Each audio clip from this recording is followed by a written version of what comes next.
कैसे हैं आप सभी लोग। एक बार फिर से स्वागत है आपका हमारे YouTube channel study with Yogesh में, जहां आप लोगों के रिस्पांस को देख के, आप लोगों के इंथुजियाज्म को देख के, आप लोगों की जो आत्मा है उसमें फिर से पुनः जान लाने के बाद मैंने ये महसूस किया कि क्रैश कोर्स आप लोगों को वास्तव में पसंद आ रहा है और आना भी चाहिए, क्योंकि बच्चा यही चाहता है कि जो तैयारी हो उबाऊ न हो। अब YouTube है, 1 घंटा 2 घंटे की वीडियो दे दूं आप लोगों के लिए, आप खुद ही उबाऊ हो जाएंगे, क्योंकि ये प्लेटफॉर्म, ये वास्तविकता है, ये रियलिटी है कि आप YouTube के माध्यम से अधिकतम 30-35 मिनट से ज़्यादा नहीं पढ़ पाओगे। वो भी आपकी मजबूरी है, क्योंकि ऑफलाइन क्लास और ऑनलाइन क्लास में बहुत डिफरेंस होता है। ऑफलाइन क्लास में आप लोग थोड़ा गप्पे भी मार लेते हैं, सामने आपका इंटरेक्शन डायरेक्टली होता है, पूछ लेते हैं, लेकिन ये जो YouTube की पढ़ाई है वास्तव में उबाऊ होती है, कोई भी ऑनलाइन माध्यम जो होता है, ठीक है। तो इसीलिए 30-35 मिनट की जो मैं वीडियो देता हूँ, आपको मैं चाहता तो 1 घंटे के देता, लेकिन मैं जानता हूँ आप परेशान हो जाओगे।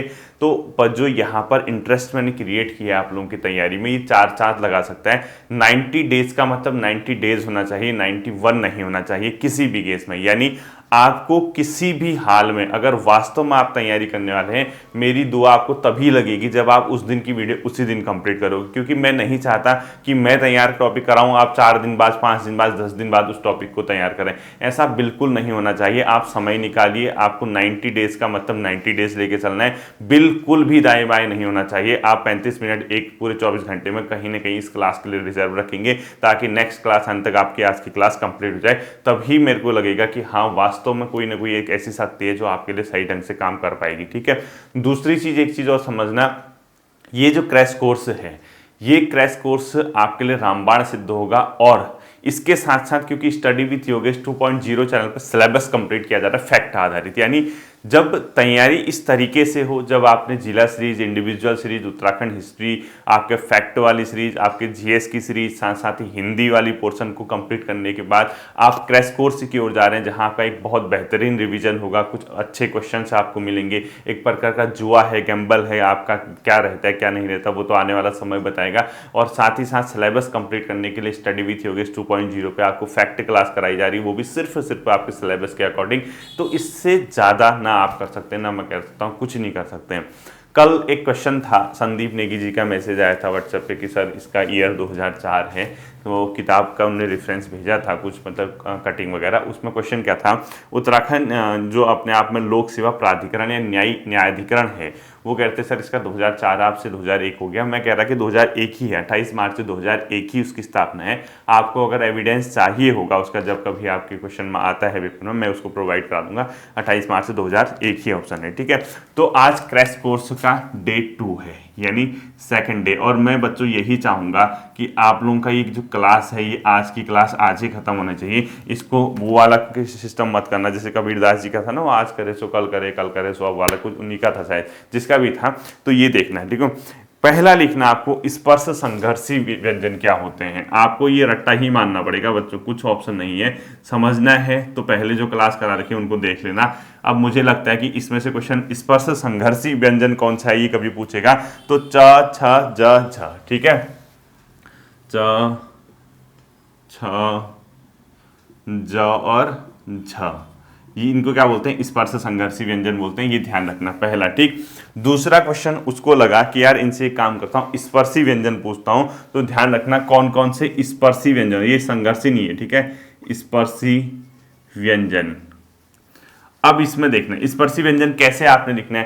कंप्लीट क वर्ग स्पर्शी व्यंजन होता है, इसके अलावा ट वर्ग स्पर्शी व्यंजन होता है, त वर्ग स्पर्शी व्यंजन होता है, प वर्ग, लेकिन लास्ट पहले के 4 होंगे। यानी आप लोग देखना, क वर्ग के प्रथम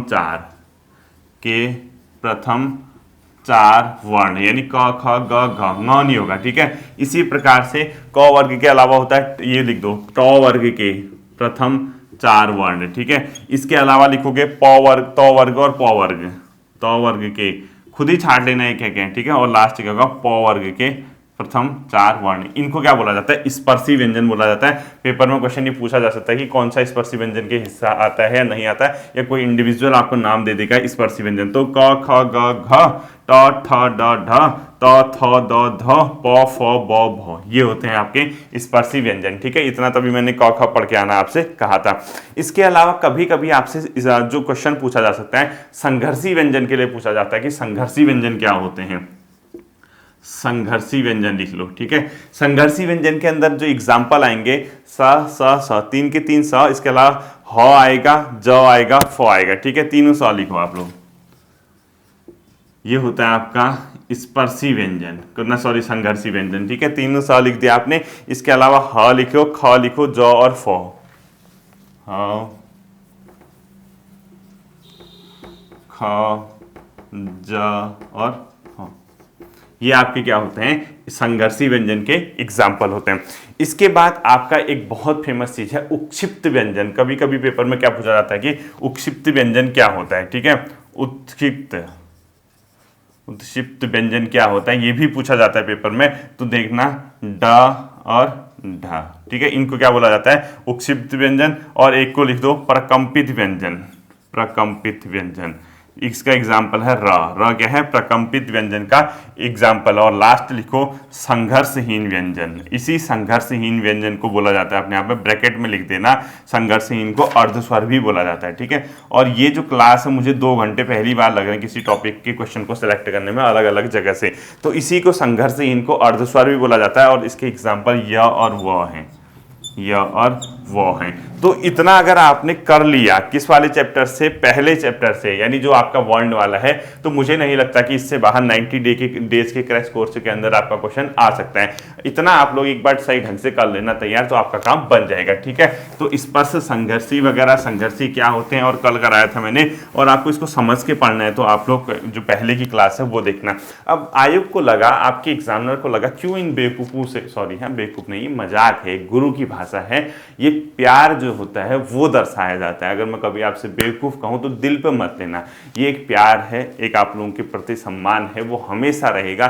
छात्र जो होता है मेहनत करता है, उसके साथ अगर गुरु थोड़ा मजाक भी करे तो शिक्षा बोरिंग नहीं होती, ठीक है। उसको इंटरेस्ट में लेके चलो। इसके अलावा कभी कभी क्वेश्चन लगेगा कि वर्ण न पूछ के अलग की चीज की हो जाता हूं, उत्पत्ति के आधार पर शब्द भेद कभी पूछेगा, उत्पत्ति के आधार पर शब्द, ठीक है, आधार पर शब्द के भेद पूछेगा। उत्पत्ति के आधार पर शब्द के भेद, ये 4 प्रकार के होते हैं। दूसरा क्वेश्चन, इनमें से कौन सा एक उत्पत्ति के आधार पर शब्द का भेद नहीं है। नहीं है का मतलब आपको ये पता होना चाहिए कि कौन कौन से हैं। तत्सम, तद्भव, देशज, विदेशज, ठीक है। जो पढ़ा रहा हूं वो देखना। अब ये नहीं कि सर इसी में विदेशज, इसी में शंकर पढ़ाओ, इसी में वो पढ़ाओ, जिसका नंबर जहां आएगा वो तब पढ़ोगे। ये पेपर चल रहा है आपका, ये क्वेश्चन बताए जा रहे हैं क्रैश कोर्स। उत्पत्ति के आधार पर शब्द के 4 भेद होते हैं, ये 4 के 4 आपको ध्यान में रखने हैं, कौन सा है कौन सा नहीं पूछेगा। इसके अलावा जो हिंदी में उसको लगा कि यार ये तो बहुत कॉमन क्वेश्चन हो गया, रचना के आधार पर शब्द के भेद पूछते हैं। लिखो, रचना के आधार पर शब्द के 3 भेद होते हैं। कितने भेद होते हैं? 3 भेद होते हैं, जिसको रूढ़, यौगिक और योग रूढ़ बोलते हैं आप लोग, ठीक है। रूढ़ शब्द, यौगिक शब्द और योग रूढ़ शब्द। तो उत्पत्ति के आधार पर 4 प्रकार के, रचना के आधार पर 3 प्रकार के, रूढ़, यौगिक और योग रूढ़ शब्द। क्वेश्चन जो आएगा, इनमें से कौन सा योग रूढ़ शब्द है, इनमें से कौन सा यौगिक, उसका नंबर जब आएगा बाबू तब आएगा। अभी जो पढ़ा रहा हूं उसको देख, ठीक है, उसको एंजॉय कर। तो रचना के आधार पर 3 होते हैं, रूढ़, यौगिक और योग रूढ़, और उत्पत्ति के आधार पर 4 होते हैं, संकर, देशज, विदेशज और इसके अलावा तत्सम, तद्भव। साथ ही साथ हम लोगों ने कहा प्रयोग के आधार पर भी बता दो सर। प्रयोग के आधार पर 2 प्रकार के शब्द होते हैं, एक को बोलते हैं विकारी, विकारी, और एक को बोलते हैं अविकारी। और इसी अविकारी को ब्रैकेट में लिखना अव्ययी भी बोला जाता है, ठीक है। इसी अविकारी को क्या बोला जाता है? अव्ययी। तो प्रयोग के आधार पर शब्द पूछेगा तो 2 प्रकार के बता देना, रचना के आधार पर 3, उत्पत्ति के आधार पर शब्द के 4 प्रकार। अब उसने कहा इनमें से कौन सा एक विकारी शब्द के अंदर नहीं आता है। तो विकारी शब्द के अंदर जो आते हैं संज्ञा, सर्वनाम, विशेषण और क्रिया, ये सब के सब किसके अंदर आते हैं? विकारी शब्द के अंदर। यानी संज्ञा, सर्वनाम, विशेषण और क्रिया, ये इंपोर्टेंट कर देना इसको। इनमें से कौन सा एक विकारी ऑप्शन नहीं है, मतलब विकारी शब्द नहीं गिने जाते हैं, तो इसमें क्रिया विशेषण ऑप्शन दे देगा। या अब ध्यान रखना, प्रैक्टिकली चला गया, उसने संज्ञा सर्वनाम विशेषण क्रिया न देके किसी संज्ञा शब्द का नाम दे दिया, जैसे दिल्ली लिख दिया उसने, तो दिल्ली विकारी शब्द हो सकता है, ठीक है। तो विकारी शब्द जिसमें परिवर्तन आ सकता है, तो यानी कहने का मतलब है जिन शब्दों में आपका विकारी होगा वो इसके अंदर के शब्द भी लिख सकता है, ठीक है, इसके अंदर के शब्द भी लिख सकता है, इसको ध्यान रखना है, वो तो जब आएगा तब आएगा। इसके अलावा कभी कभी उसको लगा यार विकारी न पूछ के बहुत होशियार बनते हैं, अविकारी शब्द कौन से हैं ये पूछ लेता हूं इनसे, यानी इनमें से किसको आप अविकारी शब्द के अंदर रखोगे। ध्यान रखना क्रिया विशेषण जो है मेन इसका अविकारी होता है, इसको इंपोर्टेंट करना, ठीक है। क्रिया विशेषण ये तो इंपोर्टेंट है ही है, क्रिया विशेषण को अविकारी बोलते हैं। इसके साथ साथ आप 2-3 शब्द और लिख लो। एक को लिखना आपको संबंध बोधक अव्यय, समुच्चय बोधक अव्यय और विस्मयादि बोधक अव्यय। क्या क्या लिखोगे? संबंध बोधक अव्यय, विस्मयादि बोधक अव्यय और समुच्चय बोधक अव्यय। क्या क्या लिखोगे? संबंध बोधक अव्यय, विस्मयादि बोधक अव्यय और विस्मयादि बोधक के अलावा समुच्चय बोधक अव्यय। संबंध बोधक अव्यय, विस्मयादि बोधक अव्यय और तीसरा क्या होता है? समुच्चय बोधक, यानी संबंध, समुच्चय और विस्मयादि बोधक अव्यय, ठीक है। अब उसने कहा इनसे काम करता हूं, समूहवाची शब्द का एग्जाम्पल पूछ लेता हूं, इनमें से कौन सा एक समूहवाची शब्द है, यानी ग्रुप में, ठीक है। तो आप कितनी आसानी से बता दोगे। देखो जैसे इसमें लिखो गट्ठर, गट्ठर हो सकता है, समूह होगा ना, किसी एक चीज का समूह होगा, जैसे किताबों का गट्ठर, अखबार का गट्ठर, इस टाइप की लकड़ी का गट्ठर, तो ये समूहवाची शब्द हो गया। अगर आपको दे दिया गट्ठर तो ये समूहवाची शब्द का एग्जाम्पल हो गया। इसी प्रकार से गुच्छा, किसका गुच्छा? अंगूर का गुच्छा, फलों का गुच्छा, केले का गुच्छा, जो भी है, ठीक है, गुच्छा यानी एक समूह दर्शाएगा। गिरोह, किसका गिरोह हो सकता है? चोर का गिरोह, यानी ये भी अपने आप में क्या हो सकता है? एक प्रकार का समूहवाचक शब्द हो सकता है। साथ ही साथ जोड़ा, किसी किसका? दो हंसों का जोड़ा, यानी ग्रुप, तो ये अपने आप में क्या हो सकते हैं? समूहवाचक शब्द हो सकते हैं, समूहवाची शब्द होते हैं। ध्यान से इसको भी समझना है आपको, ठीक है। अब उसने कहा छोड़ो यार, कब तक इनसे शब्द ही पूछते रहे, कौन सा इतना विद्वान लोग हैं जो इनके पीछे शब्द के पीछे लगे रहते हैं, एक टेस्ट करते हैं इसके विराम चिन्ह को लेके, एक इससे कहते हैं कि चल भाई इनमें से कौन सा एक संकेत चिन्ह का एग्जाम्पल है। क्वेश्चन दे दिया, इनमें से कौन सा एक संकेत चिन्ह का एग्जाम्पल है, ठीक है। तो कभी भी संकेत चिन्ह जो इस टाइप का दिखता है ना, स्टार, इसको बोलते हैं, ठीक है। संकेत चिन्ह का एग्जाम्पल पूछेगा तो ये ध्यान रखना। और उसने कहा एक काम करते हैं, सिर्फ विकल्प चिन्ह पूछते हैं, विकल्प यानी विकल्प चिन्ह पूछते हैं, इसको बोलते हैं विकल्प चिन्ह, जो स्लैश टाइप का दिखता है, ठीक है। और कभी कभी समाप्ति सूचक या इतिश्री चिन्ह, इनमें से कौन सा एक इतिश्री ऑब्लिक समाप्ति सूचक चिन्ह है, समाप्ति सूचक चिन्ह है, ठीक है। अब समाप्ति सूचक चिन्ह पूछ दिया, आप लोगों ने देखा होगा कभी कभी जो हम लोग मतलब वो होता है बुक वगैरह होती है, उसके लास्ट में देखना जब पेज को टर्न करना होता है, कोई चीज खत्म हो रही होती है, एक समाप्ति सूचक चिन्ह लगाया होता है, इसको बोलते हैं समाप्ति सूचक। या ऐसा लिखा होगा या इसके अलावा इस टाइप का कुछ दिया होगा, ठीक है, इस टाइप की डैश डैश डैश, बड़े बड़े डैश लिखे होंगे, इसको बोलते हैं समाप्ति सूचक चिन्ह, ठीक है। इसके अलावा उसने कहा हम इनसे लोप चिन्ह पूछ लेते हैं भाई साहब से, किसी चीज का लोप हो रहा है, लोप चिन्ह, तो लोप चिन्ह के अंदर किस टाइप का जो साइन आएगा? इस टाइप का ही, डैश डैश डैश, इस टाइप का लोप चिन्ह के अंदर आता है, ठीक है। अगला संक्षेपण और लाघव चिन्ह, संक्षेपण और लाघव चिन्ह, ये इसको बोलते हैं संक्षेपण और लाघव चिन्ह, ठीक है। मोस्ट इंपोर्टेंट कर देना हंस पद, हंस पद, और इसी को विस्मरण बोलते हैं, ठीक है। हंस पद और इसकी डेफिनेशन लिखो। वो शब्द वाक्य में जब कोई शब्द छूट जाता है तो उसको दिखाने के लिए जिस चिन्ह का प्रयोग किया जाता है, पूरा सेंटेंस उस डेफिनेशन लिखना। वाक्य में जब कोई शब्द छूट जाता है तो उसको दिखाने के लिए हंस पद का प्रयोग किया जाता है। कभी देखा होगा ना, जैसे हम लिखते हैं कुछ छूट जाता है तो हम ऐसा कर देते हैं और इसके ऊपर लिख देते हैं, इसी को बोला जाता है हंस पद। ये स्टार कर देना है, ठीक है, विस्मरण या हंस पद, और इसकी डेफिनेशन भी आपको ध्यान में रखनी होगी। और दो कभी कभी कंफ्यूज रहता है कि अपूर्ण विराम और पूर्ण विराम क्या है, इसी में बच्चे कंफ्यूज। अपूर्ण विराम यानी विराम कंप्लीट नहीं हुआ है तो ऐसा जैसा होगा, और पूर्ण विराम होगा, पूर्ण विराम फिर वो कंप्लीट ऐसा होगा, ठीक है। ये अपूर्ण विराम हो गया, इसको मत करना, ये वाला ये तो वो है, ठीक है। ये पूर्ण विराम हो गया, अपूर्ण विराम हो गया, बाकी आप लोग अर्ध विराम वगैरह जानते हैं, ये तो कोई बताने की जरूरत नहीं है। सर यार एक काम करो, कब तक हिंदी पढ़ाओगे? कि हम हिंदी से इतना ज़्यादा मतलब वो नहीं है कि आप हिंदी के क्वेश्चन 20 नंबर की हिंदी आते उसी से हमारा सिलेक्शन करवाओगे, ये पॉसिबल नहीं है बच्चों। ये दूसरे दिन की क्लास है, 90 डेज तक आप अगर ऐसे ही चलते रहोगे, सोचो हिंदी किस कहाँ पहुँच जाएगी, क्रैश कोर्स में जीएस कहाँ पहुंच जाएगी, उत्तराखंड कहाँ पहुंच जाएगी। बल्ले बल्ले तो आपकी होगी, बस किस्मत आपका साथ दे, भाग्य आपका साथ दे, मेहनत हमारी जो हो रही है ऊपर वाला उसको देखे, उसको मतलब सराहे, तो चीज़ें हमेशा याद रखना आपके अकॉर्डिंग चीज़ें हो जाएंगी। अब ऐसा नहीं कि हमने क्रैश कोर्स अगर जाए इसी से हमें जो है संजीवनी मिल गई, जड़ी बूटी मिल गई, ऐसा नहीं होता। ये एक प्रयास है और प्रयास करने में कोई भी दिक्कत नहीं है, ठीक है। अगला क्वेश्चन लिखो, भारत में निर्धनता का निर्धारण किस आधार पर किया जाता है। भारत में निर्धनता का निर्धारण किस आधार पर होता है।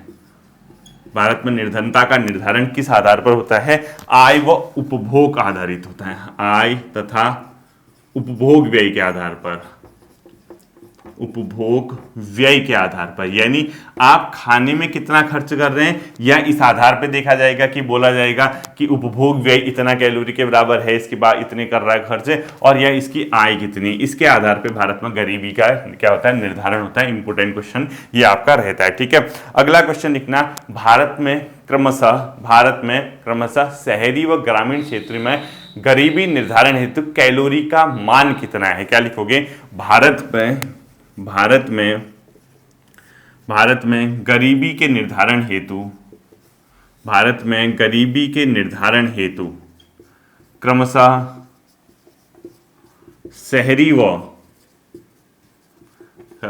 शहरी व ग्रामीण क्षेत्र में कैलोरी मान कितना है, ठीक है। देखना, शहरी क्षेत्र में अगर कोई व्यक्ति 2100 कैलोरी प्रतिदिन ले रहा है, 2100 कैलोरी पर डे ले रहा है, ठीक है, तो वो क्या माना जाएगा, गरीबी रेखा से ऊपर माना जाएगा। जबकि ग्रामीण क्षेत्र में अगर कोई गरीब आदमी 2400 कैलोरी से ऊपर पर डे ले पा रहा, तो वो क्या माना जाएगा, गरीबी रेखा से ऊपर माना जाएगा। अब आप कहोगे सर शहरी में कम ग्रामीण में ज्यादा क्यों। ग्रामीण में इसलिए ज्यादा रखा गया है क्योंकि ग्रामीण में श्रम बल ज्यादा होता है, लोग हार्ड वर्क करते हैं, खेतों में काम करते हैं, तो उसको ज्यादा कैलोरी चाहिए, इसलिए इसकी वैल्यू ये रखी है। और ग्रामीण शहरी क्षेत्रों में कम इसलिए रखी है, तो पता ही आपको एसी ऑन करके सोए रहते हैं, श्रम लेबर वाला क्लास छोड़ के एक ठीक ठाक जो क्लास होता है, ठीक है। इसके बाद अगला क्वेश्चन आपको लिखना है, निर्धनता रेखा का आकलन कौन करता है। भारत में निर्धनता रेखा का आकलन लिखो, निर्धनता रेखा का आंकलन। भारत में निर्धनता रेखा का जो आंकलन करता है वो करता है बच्चों NSSO, राष्ट्रीय प्रतिदर्श सर्वेक्षण कार्यालय। NSSO, इसको दिल्ली में इसका है ना, कोलकाता में शायद इसका मुख्यालय, इसको क्रॉस चेक कर लेना, यानी नेशनल सैंपल सर्वे ऑर्गेनाइजेशन इसको बोलते हैं, राष्ट्रीय प्रतिदर्श सर्वेक्षण कार्यालय, राष्ट्रीय प्रतिदर्श सर्वेक्षण कार्यालय, ठीक है। मुख्यालय कहाँ है चेक कर लेना कि कोलकाता में कहाँ है, कब बना था, ये भी कर लेना, ये क्वेश्चन भी इंपॉर्टेंट है। और ये अपने मन से मैं नहीं करा रहा हूँ, ये तो आपके एनसीईआरटी में है। और आज आपके एनसीईआरटी 9th की इकोनॉमी की पहला, दूसरा, तीसरा, चौथा चैप्टर खल्लास हो जाएगा, एक ही चैप्टर बचता है 5वां चैप्टर, और उसके साथ 10th एनसीईआरटी कल से इकोनॉमी की शुरू हो जाएगी। हवा ही चल रहा है, मतलब पता नहीं चलेगा कि आपको 90 दिनों में कहाँ आप पहुंच गए, आप यकीन नहीं करोगे, ठीक है। अगला क्वेश्चन, इसी 9th की क्लास में उसने एक टर्मिनोलॉजी दे रखी है मनरेगा। अब मनरेगा दे रखी है तो भाई मनरेगा जैसी स्कीम को मैं कैसे छोड़ दूं, इतना बेवकूफ तो हुई नहीं मैं कि मनरेगा से क्वेश्चन ना आए, या मनरेगा जैसा इंपॉर्टेंट टॉपिक कैसे छोड़ दूं। देखो क्या है मनरेगा, महात्मा गांधी नेशनल गारंटी योजना, पता ही होगा, ठीक है, रोजगार गारंटी। मनरेगा, इसका जो एक्ट था यानी जो अधिनियम था, मनरेगा एक्ट जो आया था 2005 का है। एक्ट कहाँ कितने का है, सन 2005 का। आपसे पूछेगा मनरेगा अधिनियम कब लाया गया था, सन 2005। उसके बाद इसको महात्मा गांधी के नाम से कब से जान लगा, मनरेगा, नरेगा कहते थे इसको, ठीक है। फिर बोलो, महात्मा गांधी के नाम से नरेगा को मनरेगा कहा गया, नरेगा को मनरेगा से कहा गया, ये कहा गया बच्चों 2009, और डेट शायद 31 दिसंबर के आसपास इसको सरकार ने नोटिफाइड किया था, इसको चेक करना है, ठीक है, यही होगा। इसके अलावा ये जो मनरेगा है सर्वप्रथम लागू कहाँ हुआ था, सर्वप्रथम लागू, ये एनसीईआरटी में है, ठीक है। सर्वप्रथम लागू हुआ था बच्चों आंध्र प्रदेश में सबसे पहले 2 फरवरी 2006 को। आंध्र प्रदेश लिखो, डेट लिखो 2 फेब 2006 को। अगला क्वेश्चन, मनरेगा पूर्ण भारत में लागू हुआ, पूरे भारत में लागू, ये हुआ था 2008 से, 1 अप्रैल 2008 से, ठीक है। महात्मा गांधी नेशनल इसकी जो रोजगार योजना है 1 अप्रैल 2008 से पूरे भारत में इसको किया गया था, लागू किया गया था। इसके अलावा इसमें क्या है, 100 दिनों का रोजगार है, ठीक है। मनरेगा में कितने दिनों का रोजगार मिलता है, 100 दिनों का। लेकिन जो सूखाग्रस्त क्षेत्र और जो जनजातीय इलाके वहां 150 दिनों का लिख लीजिए। जो सूखाग्रस्त है यानी सूखाग्रस्त प्लस जहां सूखाग्रस्त है एक, या जिन इलाकों में जनजातियां रहती हैं, जनजातीय इलाकों में यहां 150 दिनों का रोजगार मिलता है, ठीक है, दिनों का। अब क्वेश्चन आता है कभी आपसे, मनरेगा में कितने प्रतिशत महिलाओं का, महिलाओं की हिस्सेदारी कितनी होगी, तो लिखो 1/3। 1/3 महिलाओं को रोजगार मिलेगा, 1/3 महिलाओं को मिलेगा, ठीक है, ध्यान रखना 1/3। अगला क्वेश्चन, यदि किसी मनरेगा में इलिजिबल व्यक्ति को विद इन टाइम यानी 15 दिनों के अंदर समय नहीं मिल, मतलब रोजगार नहीं मिला अप्लाई करने के बाद, तो उसको बेरोजगारी भत्ता देना होता है। तो इसको नोट करके लिखो, नीचे लिखो 15 दिनों के अंदर रोजगार नहीं देने पर बेरोजगारी भत्ता का प्रावधान है, ठीक है, अलाउंसेज मिलेंगे। 15 दिनों के अंदर, 15 दिनों के अंदर रोजगार न मिलने पर, रोजगार न मिलने पर बेरोजगारी भत्ता, ठीक है, बेरोजगारी भत्ता दिया जाता है। ये भी आपको क्या होना चाहिए, पता होना चाहिए। तो मनरेगा से जो क्वेश्चन है बेसिकली इतने ही आपके इंपॉर्टेंट रहेंगे एनसीईआरटी के आधार पे। अगला लिखो, उच्च निर्धनता का कारण। भारत में उच्च निर्धनता का क्या कारण हो सकता है, ये थ्योरेटिकल क्वेश्चन के रूप में आएगा। भारत में उच्च निर्धनता का कारण लिख लीजिए। भारत में निम्नलिखित में से भारत में उच्च निर्धनता का क्या कारण नहीं हो सकता है या क्या कारण हो सकता है, इस तरीके से क्वेश्चन आएगा, ठीक है। उच्च निर्धनता का कारण क्या क्या हो सकता है, उच्च निर्धनता का कारण बेरोजगारी की बढ़ी हुई दर, बेरोजगारी की बढ़ी हुई दर, पहला पॉइंट लिखना है। इसके अलावा लिखना है आय की असमानता और जनसंख्या वृद्धि। जनसंख्या जितनी ज्यादा होगी लोड पड़ेगा, आय की असमानता, ठीक है, आय की असमानता। और लास्ट लिखो भूमि संसाधनों की कमी, भूमि संसाधन की कमी, ठीक है, भूमि संसाधन का कम होना भी भारत में निर्धनता का एक कारण है, ठीक है। अगला क्वेश्चन लिखो, फूड कॉर्पोरेशन ऑफ इंडिया यानी भारतीय खाद्य निगम भारत सरकार द्वारा ऐसे लिखना, भारत सरकार द्वारा भारतीय खाद्य निगम के माध्यम से अधिकृत या अधिप्राप्त अनाज, गेहूं और चावल का भंडारण क्या कहलाता है, क्या लिखोगे, भारत सरकार द्वारा, भारत सरकार द्वारा, ठीक है, भारतीय खाद्य निगम फूड कॉर्पोरेशन ऑफ इंडिया के माध्यम से किसका, जो लिखोगे इसमें लिखोगे अधिप्राप्त अनाज, गेहूं, चावल का भंडारण, अधिप्राप्त अनाज, गेहूं, चावल का भंडारण क्या कहलाता है, बफर स्टॉक। इसी को क्या बोला जाता है, बफर स्टॉक बोला जाता है, बफर स्टॉक, ठीक है, इसी को बोला जाता है। सरकार क्या करती है, फूड कॉर्पोरेशन ऑफ इंडिया के माध्यम से किसान वगैरह या जहां जहां से हो सकता है अनाज, गेहूं, चावल का स्टॉक अपने पास रखती है, जिसको क्या बोला जाता है, बफर स्टॉक बोला जाता है। अगला क्वेश्चन लिखो, अंत्योदय अन्न योजना की शुरुआत, सब एनसीईआरटी, ठीक है, अंत्योदय, सोचो दूसरा दिन है, 90 डेज में कहां पहुंच जाओगे। अन्न योजना ये हुई थी सन 2000 में शुरू, और गरीबों के लिए भी गरीब को अंत्योदय बोलते हैं, ठीक है, दिसंबर 2000 में शुरू हुई थी।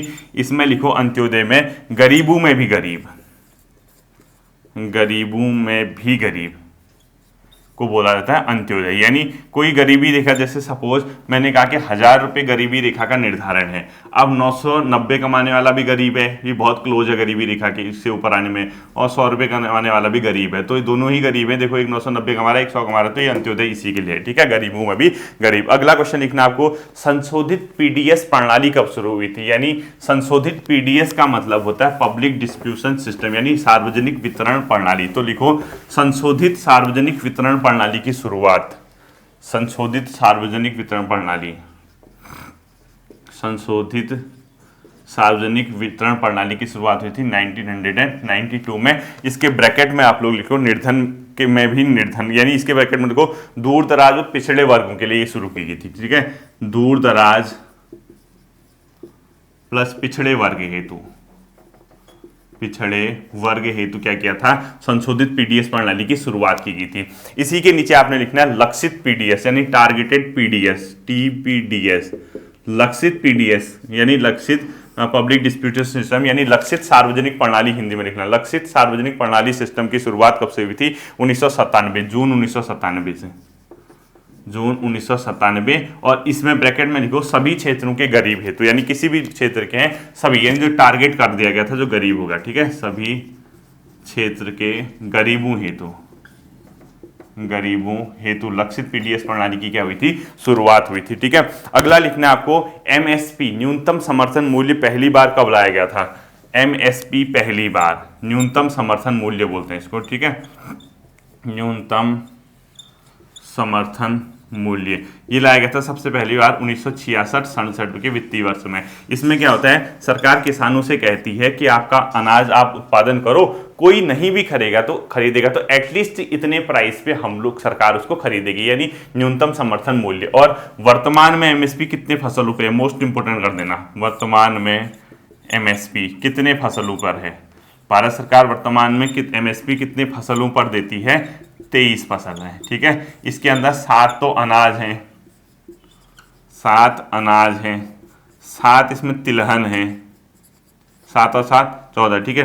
5 इसमें क्या है, दालें हैं, वो 14 5 19, और 4 इसमें क्या है, व्यावसायिक फसलें, व्यावसायिक जैसे कपास वपास हो गया, ठीक है, फसल।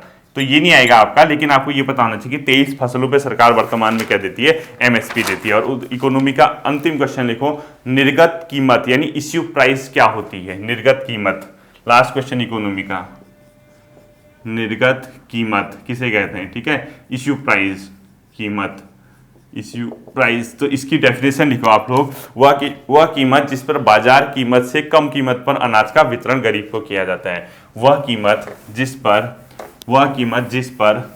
बाजार कीमत से कम कीमत पर अनाज का वितरण गरीब को किया जाता है। वह कीमत जिस पर बाजार से कीमत से कम कीमत पर अनाज का वितरण गरीब को किया जाता है, ठीक है। यानी एक ऐसा रेट होगा जिस रेट पे गरीब को मार्केट प्राइस से कम प्राइस पे आप लोग अनाज का वितरण करोगे, उसी को इश्यू प्राइस कहते हैं, ठीक है। देखा होगा आपने मार्केट में 2 रुपये किलो चावल, 3 रुपये किलो गेहूँ, ये मार्केट रेट से सस्ता मिलता है ना, तो उसी को इश्यू प्राइस बोलते हैं, सरकार उसको देती है। इकोनॉमी हो गया। आज सर मजा नहीं आया क्योंकि हम तो उत्तराखंड ग्रुप सी की तैयारी करा रहे हैं, पढ़ाए जा रहे हो जीएस से थोड़ा होना हमारा भला, हम तो उत्तराखंड पढ़ेंगे सर। उत्तराखंड, बिना उत्तराखंड के सिलेक्शन नहीं होता है यहाँ। 40 नंबर की उत्तराखंड आती है, तो चल भाई देख उत्तराखंड नागरिक उड्डयन विकास प्राधिकरण की स्थापना लिख, उत्तराखंड नागरिक उड्डयन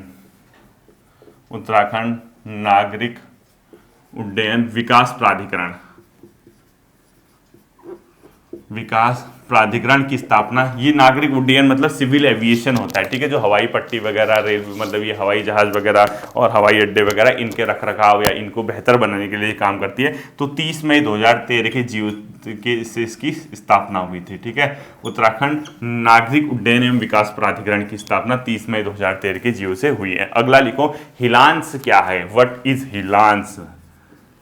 हिलांस क्या है, ठीक है, हिलांस क्या है, ठीक है। इसका आंसर लिखो आप लोग, प्राकृतिक पहाड़ी उत्पादों का एक मार्केट है, एक बाजार है। यानी आप लोगों ने हिलांस नाम से देखे होंगे, अलग अलग जगह स्टोर खुले हैं, वहां पे क्या है, जो प्राकृतिक उत्पाद है हमारे पहाड़ के, मडवा हो गया, झिंगोरा हो गया, जो होता है, मसूर, उड़द वगैरह, पहाड़ी उत्पाद उसमें मिलेंगे प्राकृतिक रूप से, ठीक है। तो लिखो पहाड़ी उत्पादों का बाजार, पहाड़ी उत्पादों का बाजार है, ठीक है, इंपोर्टेंट कर देना इसको, हिलांस। अगला क्वेश्चन लिखो आप लोग, ये किसके अंदर आता है? उत्तराखंड विकास समिति, ठीक है। अगला लिखो, कुमाऊं मंडल विकास निगम की स्थापना, साथ ही साथ गढ़वाल मंडल विकास निगम की स्थापना। अब देखो मैं एक चीज बता रहा हूँ, कुमाऊं मंडल विकास निगम की स्थापना कई बच्चे 1976 कहते हैं, 1976 कहते हैं, ये तो आप कंफर्म कर लो। गढ़वाल मंडल विकास निगम है 31 मार्च 1976, ठीक है, ये तो कंफर्म है।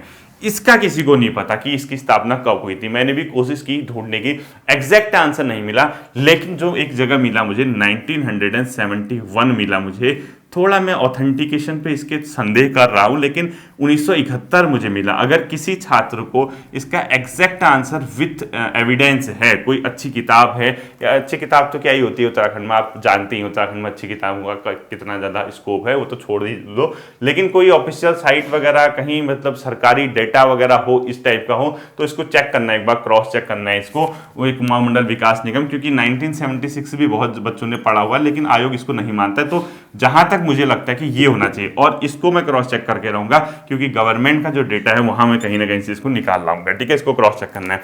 अगला क्वेश्चन लिखो। अब उसने कहा बच्चे तो वहां रटवा है, उत्तराखंड के आयोग वालों को पता चल गया कि यार उत्तराखंड रट के गया है, इससे इस बार साक्षरता दर पूछ लेते हैं। लिखो साक्षरता दर किसके अकॉर्डिंग, 2011। ठीक है, जब अगली जनगणना होगी तब अगला देखेंगे।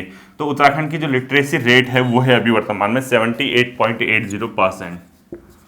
78.80% देखना साक्षरता दर। ठीक है, अगला लिखो उत्तराखंड सेवा का अधिकार, यानी Uttarakhand right to service. Uttarakhand right to service यानी सेवा का अधिकार एक्ट कब आया था? उत्तराखंड सेवा का अधिकार, सूचना नहीं है। ठीक है, उत्तराखंड सेवा का अधिकार एक्ट जो आया है 2011 का एक्ट है, ये भी इंपॉर्टेंट क्वेश्चन अपने आप में रहेगा। ठीक है, अगला क्वेश्चन लिखो उत्तराखंड राज्य महिला आयोग की वर्तमान अध्यक्ष कुसुम कंडवाल जी हैं। ठीक है, उत्तराखंड राज्य महिला आयोग, उत्तराखंड स्टेट ह्यूमन कमीशन की अध्यक्षा कौन है? कुसुम कंडवाल। कुसुम कंडवाल जी हैं, अभी 2022 में इनकी नियुक्ति हुई है। Uttarakhand state human commission, Uttarakhand राज्य महिला आयोग के अध्यक्ष। तो जब इतना पढ़ा है तो ये भी तो पता होना चाहिए कि उत्तराखंड राज्य महिला आयोग अधिनियम कब का है, तो ये 2005 का है। देखो उत्तराखंड राज्य महिला आयोग अधिनियम कब बना था? Act Uttarakhand state human commission, Uttarakhand राज्य महिला आयोग एक्ट 2005 में इसको स्वीकृति मिली थी राज्यपाल की। ठीक है, अगला क्वेश्चन आपने लिखना है Uttarakhand anti corruption mobile app launch किया है मोस्ट इंपोर्टेंट करंट अफेयर में, उसका ऐप का नाम है 1065। ठीक है, Uttarakhand anti corruption mobile app पूरा लिखना है। ठीक है, यानी भ्रष्टाचार मुक्त हेतु 1065 एक नंबर जारी किया है, एक मोबाइल ऐप जारी की है। ये Uttarakhand anti corruption mobile app जिसको बोला जाता है, ये 1065 यानी उत्तराखंड भ्रष्टाचार मुक्त ऐप जो है 1065 है इसका, 1064 सॉरी 1064। ठीक है, 65 नहीं है, 1064 है, इसको स्टार कर देना, ये इंपॉर्टेंट है, 1064 है। ठीक है, ये आपको आना चाहिए। अगला क्वेश्चन लिखो माँ गंगा यानी गंगोत्री का शीतकालीन प्रवास मुखबा गाँव, हाल फिलहाल में हाईलाइटेड चीजें हैं, आने वाले एग्जाम में सभी इंपॉर्टेंट हो सकते हैं क्योंकि अखबारों में चल रहा है। लिखो गंगोत्री यानी ब्रैकेट में लिखो गंगा मां का शीतकालीन प्रवास, शीतकाल में कहां बैठाई जाती है? ठीक है, मुखबा गांव, मुखबा गांव। और जो समझदार स्टूडेंट होगा वो क्या करेगा? केदारनाथ का भी चेक कर लेगा, बद्रीनाथ का भी चेक कर लेगा, और यमुना का भी चेक कर लेगा कि इन सब का शीतकालीन प्रवास कहाँ होता है। शीतकालीन प्रवास कहाँ होता है? किसका ओमकारेश्वर, किसी का ऊखीमठ, किसी का जोशीमठ, जहां भी होता है चेक कर लेना, यमुनोत्री वगैरह का सबका सब। ठीक है, होशियार बच्चे हैं आप लोग। अगला क्वेश्चन लिखो नैनीताल राजभवन की नींव, लास्ट क्वेश्चन, नैनीताल राजभवन की नींव ये कब पड़ी थी? अपने आप में ये पड़ी थी 27 अप्रैल 1897 को, 27 अप्रैल 1897 को। ठीक है, क्यों इंपोर्टेंट है? 125 वर्ष पूर्ण हो रहे हैं इसको। ठीक है, और ये जो है कब बन के तैयार हुआ? 1900 में तैयार हुआ। ठीक है, पहली बार इसको जो नैनीताल राजभवन को बनाने में जो सबसे महत्वपूर्ण भूमिका थी उस व्यक्ति का नाम लिखो एंथोनी पैट्रिक मैकडोनाल्ड। भूमिका लिखो Anthony Patrick McDonald, Patrick McDonald. ठीक है, मैकडोनाल्ड लिख दो। अब दिख रहा नहीं दिख रहा इस वाले पोर्शन पे पता नहीं, दिख ही रहा होगा, एंथोनी पैट्रिक मैकडोनाल्ड लिख लेना। और इसमें जो है पहली बार जो राजभवन स्थापित हुआ था नैनीताल में 1862 में। अगला क्वेश्चन लिखो नैनीताल में पहली बार राजभवन, नैनीताल में पहली बार राजभवन की स्थापना हुई थी 1862 में। ठीक है, उसके बाद इसको शिफ्ट किया, लेकिन जो वर्तमान राजभवन है नैनीताल राजभवन, जो इसके ऊपर वर्तमान वाला लिख देना जहां राज्यपाल रहते हैं, वो 27 अप्रैल 1897 को क्या हुआ था? बनकर मतलब बनने के लिए तैयार हुआ था। ये था आपका डे 2 का अपने आप में क्या क्रैश कोर्स जो 90 डेज का हम लोग चला रहे हैं।